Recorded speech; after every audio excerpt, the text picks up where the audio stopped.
Xi'an Kannada ವೀಕ್ಷಕರೇ ನಮಸ್ಕಾರ. ನಾನು ಶಶಿರೇಖಾ. ಇವತ್ತು ನಾನು ಮೈಸೂರು ಜಿಲ್ಲೆಯ KR ನಗರ ತಾಲೂಕಿಂದ ಮುಂದಕ್ಕೆ ಬರ್ತಾ ರಾಮನಹಳ್ಳಿ ಅಂತ ಇದೆ.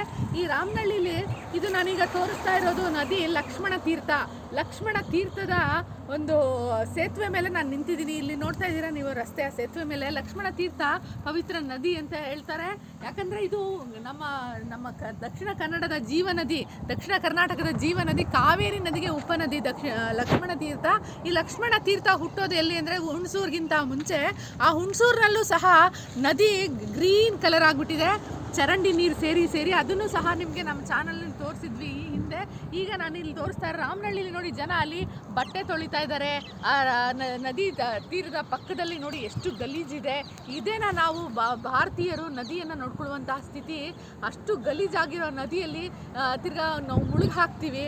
ಇಲ್ಲಿ ನೋಡಿ ಎಷ್ಟು ಗಲೀಜಾಗಿದೆ ಅಂತ ಹೇಳಿದ್ರೆ, ನಾವು ಹಿಂದುತ್ವವಾದಿಗಳು, ಹಿಂದೂ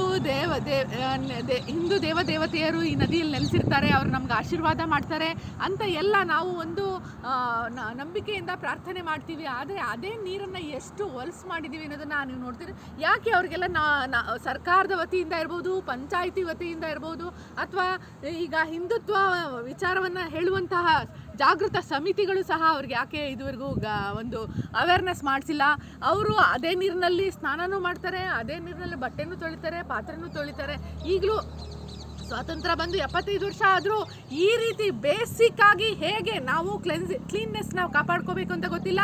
ನಾವು ಮತ್ತೆ ನಮಾಮಿ ಗಂಗೆ ಅಂತ ಶುರು ಮಾಡಿದ್ರು, ಅದರಲ್ಲಿ 38,000 ಕೋಟಿಯಷ್ಟು ಹಣವನ್ನು ಗಂಗೆ ಕ್ಲೀನ್ ಮಾಡೋಕ್ಕೆ ಕೊಟ್ಟರು. ಆದರೆ 20,000 ಕೋಟಿ ಈಗಾಗಲೇ ಬಿಡುಗಡೆಯಾಗಿ ಪ್ರಾಜೆಕ್ಟ್ ರೆಡಿ ಆಗಿದೆ ಅಂತ ಹೇಳ್ತಿದ್ದಾರೆ. ಆದರೆ ನ್ಯಾಷನಲ್ ಗ್ರೀನ್ ಟ್ರಿಬ್ಯುನಲ್ ಹೇಳ್ತಿದೆ ಅದು ಸ್ನಾನ ಮಾಡೋಕ್ಕೆ ಯೋಗ್ಯ ಅಲ್ಲ ಅಂತ. ಈಗ 40 ಕೋಟಿಗೂ ಹೆಚ್ಚು ಜನ ಕುಂಭಮೇಳದಲ್ಲಿ ಸ್ನಾನ ಮಾಡಿದ್ದಾರೆ.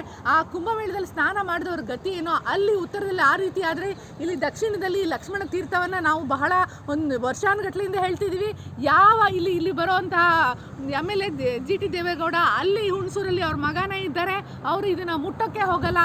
ಅಂದರೆ ಅವರು ಎಲ್ಲವೂ ಮುಖದಲ್ಲಿ ಕುಂಕುಮವನ್ನು ಇಟ್ಕೊಳ್ತಾರೆ, ಆದರೆ ನಮ್ಮ ನಿಜವಾದ ಹಿಂದುತ್ವವನ್ನು ಅವರು ಪಾಲಿಸ್ತಾ ಇಲ್ಲ ಅಂತ ಹೇಳಿ. ಯಾಕಂದರೆ ಇಲ್ಲಿ ನೀವು ನೋಡಿ, ಇದನ್ನು ಹಳ್ಳಿಗರನ್ನ ಎಲ್ಲ ಒಗ್ಗೂಡಿಸಿ ಒಂದು ಕಾಯಕ ಮಾಡಿಸ್ಬೋದು. ಕಾಯಕ ಮಾಡಿ ಈ ರೀತಿ ಸೇವೆ ಮಾಡಿಸಿ ಯಾವುದೇ ಹಣ ಖರ್ಚಾಗಲ್ಲ. ಇಲ್ಲಿ ದೇವಸ್ಥಾನನೇ ಇದೆ, ವೀರಾಂಜನೇಯ ಸ್ವಾಮಿ ದೇವಸ್ಥಾನ ಇದೆ.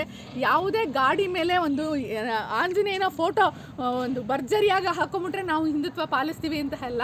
ನಮ್ಮ ಪರಿಸರವನ್ನು ಚೆನ್ನಾಗಿ ಇಟ್ಕೋಬೇಕು. ನಮ್ಮ ಪರಿಸರವನ್ನು ಚೆನ್ನಾಗಿ ಇಟ್ಕೊಳ್ಳಿಲ್ಲ ಅಂದರೆ ಬರೀ ಎಲ್ಲವನ್ನು ಸರ್ಕಾರ ಮಾಡಿಲ್ಲ ಅಂತ ನಾವು ದೂರ ಬದಲು ಈ ರೀತಿ ಜನ